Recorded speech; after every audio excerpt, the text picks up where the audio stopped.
প্রথমে এই যে কাঁটাটা দেখছো অফে আছে, এরপরে সেটাকে নিয়ে যেতে হবে বিপ অপশানে নিয়ে যেতে হবে।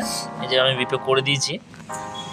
তারপর আমার এই যে হলুদ কালারটা আমার প্লাস, আর এই যে কালো কালারটা মাইনাস। আমি প্রথমে চেক করে নেবো যে হ্যাঁ ঠিক আছে কি নাই। চেক করে নেওয়ার পর এরপর আমি লাগাবো মাল্টিমিটারের প্লাসটা মোটর সেন্সারের মাইনাসে লাগাবো। এই যে হলুদ কালারটা প্লাস, সেটাকে আমি এই কালো তারটাতে লাগাবো, মাইনাস তারটাতে লাগাবো। তারপর এই যে কালোটা সেটা আমি তোমার ওই যে বাদবাকি 3টে তার আছে, সবুজ, ব্লু আর হলুদ। প্রথমে আমি ব্লুটাতে লাগিয়ে দেখব। এই যে ব্লুটাতে লাগালাম, এই যে ব্লু, এই ব্লুটাতে লাগালাম।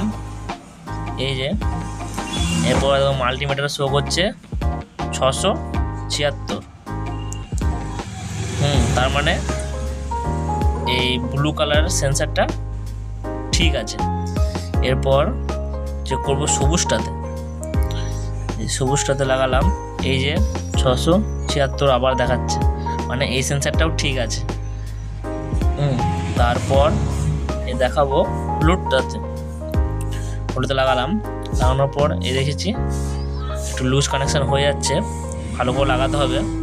এই লাগালাম 675, মানে এই সেন্সারটাও ঠিক আছে। আশা করি তোমরা সবাই বুঝতে পেরেছো মোটরের সেন্সার কীভাবে চেক করতে হয়। আর আমার চ্যানেলটাকে সাবস্ক্রাইব করে দাও, আর সবাই কমেন্ট করো কী ধরনের ভিডিও দেখতে চাও তোমরা।